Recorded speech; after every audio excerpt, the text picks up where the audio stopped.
Today is pretty special because we have here some of the best air-cooled dual sports, or trail bikes, you can say, trail bike dual sport that was ever made.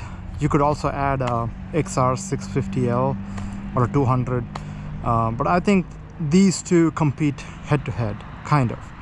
So here is I think it's a 98 Honda XR400R, air cooled. It's got oil cooling, oil's carried in the frame. It's been street legalized. It's got FMF exhaust throughout, and jetting was done for the exhaust. No pumper carb, stock carburetor. So what we want to do is compare this bike against this gem, which is a 1990, so about 8 years older than the Honda. This is a 1990 Suzuki DR350. It was a street legal version, also has an FMF, but this one is just a slip-on. It has a pumper carb, so it's a Mikuni pumper carburetor. It's aftermarket, and it's got like long range fuel tank and whatnot. And this one came street legal from the factory. This one was made street legal by the previous owner. So they're both. So if I was to ride something like an MCCCT, you know, the Michigan Cross Country Trail, which one would I choose? So I think today we're gonna try and answer that question, because you need a street legal bike, preferably a lighter trail bike. You don't want like a heavy bike. It's not like an easy trail, they say. Can be done with heavier bikes, but if I were to choose between the two, which one would I pick? They have different starting procedures. This one has an auto decompression on it. That one you have to manually go through the decompression. Power characteristics, I feel they are very similar, especially with the pumper carb that it has. So we'll check that out. So overall, we'll go through the ergonomics. The weight is a big factor. I have a feeling this one's going to be a lot lighter. This one was in storage until now, so I just took it out, just warmed it up, both bikes. So let's see how they go. So I haven't ridden this bike in a long time, so I'm a little rusty on this bike, but I've raised the handlebars. This is an aftermarket handlebar again. So this one has no key, nothing, trail bike, street legalized. It's got a speedometer and whatnot, so basically just kick and go. So let's see how many kicks it'll take to go, because it's been stored. Okay. So it's warmed up, so let's say second kick. Okay. Wow, this bike feels so light. So I think the engine's not fully warm. I might have to run it half choke until it's fully warm. Okay, we'll come back to that later.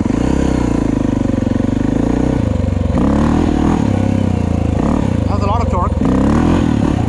You know, just giving it gas shows you like how good the XR is. You know, the 400.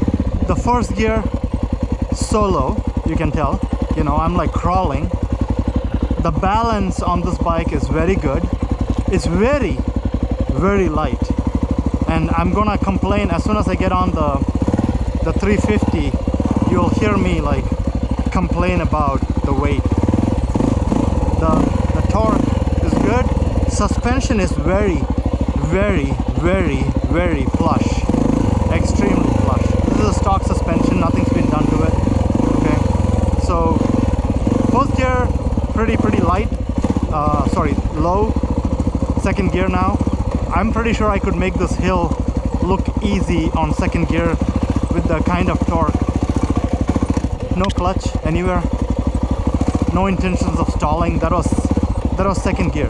Now if I have to do the same thing in first gear, I'll need a lot of static balance, because this can really crawl in first gear. So if you street legalize a 400 XR400R, you could do pretty much anything with this bike except going on fast whoops, because the suspension on this is very soft unless you change the oil or the viscosity or do something to the valving inside. First gear, no drama, absolutely does not want to stall, lugs through and would pull wheelies any time, you know, like it's that good, this bike.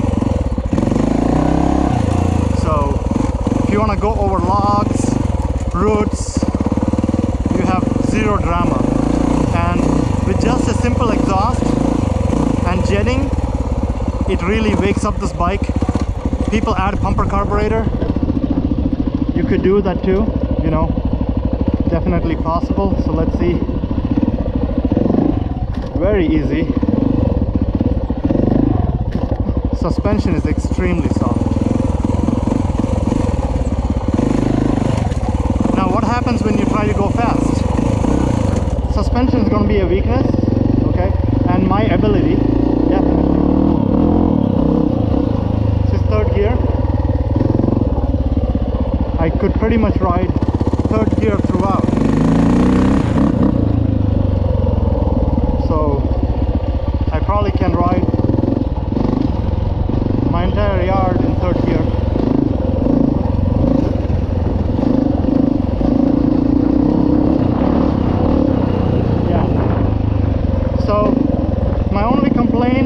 Suspension, but the same suspension would absorb everything in the woods, so it's really not a complaint per se.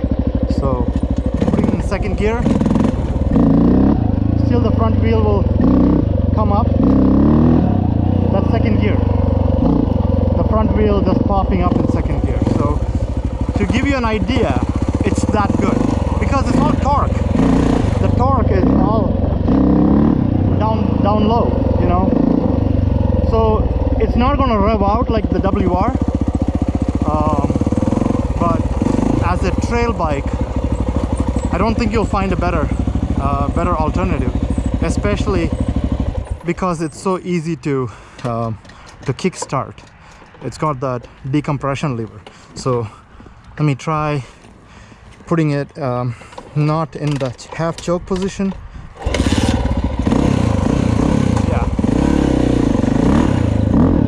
Exhaust is a lot more rowdy because I was running a little rich earlier, so engine had to warm up, and this bike now really wants to go, you know, like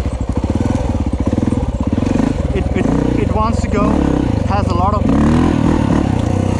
power, and anyone who buys an XR400R will not be wanting like power or more power or something. It has enough torque down low, but it's not like a high RPM, definitely not a high RPM bike, but it's very easy to maintain. This one only had one owner before I got it, and believe it or not, this was a $2,000 bike, single owner, street legal title, very low hours, and yeah, that's what the pandemic does to valuation. Everything is so crazy expensive nowadays. All right, so enough of the XR. I love the XR. I will never sell the XR. You guys should all get an XR400 if you can find one. Don't get the 250. I know it's lighter, but you're gonna love the torque on the 400. Trust me. Now, you can find these a lot cheaper than the XR. A lot of people underappreciate the DR, and I'll tell you why. It's heavier, but I think it's got 6 gears instead of XR's 5. So it's a 6-speed gearbox, air-cooled, low maintenance. It came street legal from factory. So a lot of times you have an XR and you have to go through the process of making it street legal. None of that with the DR. So you could get a DR350. A lot of those bikes go for like 1,500 even now. Back in the day, like maybe 800. So you could put a pumper carb. You may or may not need to, but I'll show you like how the starting procedure is on the DR. So the seat height I feel is a little lower. Suspension is the same soft suspension. So this one has a key, speedometer, odometer, and everything. So the way you start it is you have to put your leg down and start compressing the lever. Now it's stopped because that's top dead center. Now you see this little thing. When you're at top dead center and resistance, you pull this, it stays. Then you move the kicker.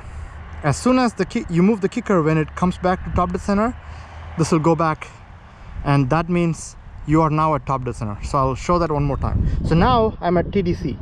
See, it was able to move all the way down, no resistance. So I'm gonna go find resistance. So this is resistance right now.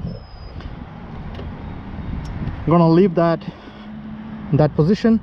You'll hear it click as I move. So right there, that clicked. Now I'm at top dead center. Come back to the top, kick it through. Simple. And since this bike is already warmed up, I didn't have to squirt some fuel. Otherwise you could squirt some fuel in, right? So I'm gonna also run this half choke until maybe like half lap, and then we'll go just like the XR. So ergonomics wise, very similar. I feel more weight on this bike, and I think I like the ergonomics on the XR better. This one, the handlebar feels a lot closer to me, to my body. So if you are a shorter rider, I think you would not find a problem with the DR, but I'm 6 foot tall, and I find the handlebars a little too close. I don't know if these are standard handlebars. So now, talking about the first gear, it's not as low, I would say, as the XR, because it's a street legal bike, right? So that's why. But let's look at the torque. You saw the front wheel come up. I'll show you. Yeah. So with the bumper car, there's plenty of torque. Now I'm gonna turn off the choke. I don't think it's needed. So yep, pushed it in, the idle dropped, you can tell. All right, let's go. Now I feel the DR is a bike you enjoy sitting on. The XR too, yeah, but the XR can ask you or request you to go faster. You get the suspension sorted and whatnot. The DR, I feel this is the cruiser of the two bikes. It's a little heavier, you can feel the weight, you know, but it's kind of like the perfect bike to do the MCCCT trail. So let's see how the power feels now that I'm not running any choke. Not as much, so maybe this bike needs a little bit more fuel, you know. Wasn't paying attention. I would say the fuel screw, it could use a little bit more fuel, because when I'm running not half choke, it doesn't have the bark of what I had when I was before. Oh, maybe I just didn't turn the throttle far enough. Let's try that one more time. Okay, let's try it. 1, 2, 3. Okay, maybe I just wasn't doing enough. Okay.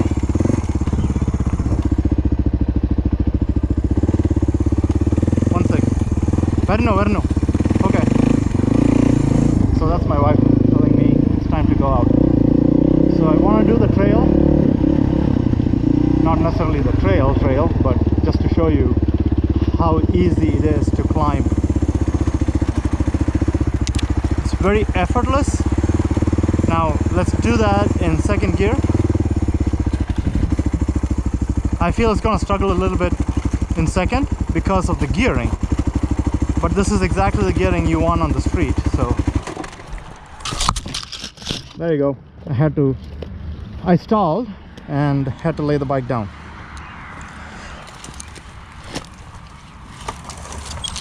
And when you pick it up, you'll realize how much heavier this bike actually is compared to the XR. So that's neutral. stop dead center, click. Okay, so this bike does not want to do it in second gear, which is why I was like telling you, this is more of a sit down and don't do anything dramatic kind of bike, versus the XR, which is I would say a lot more friendly to go on tighter sections. Okay,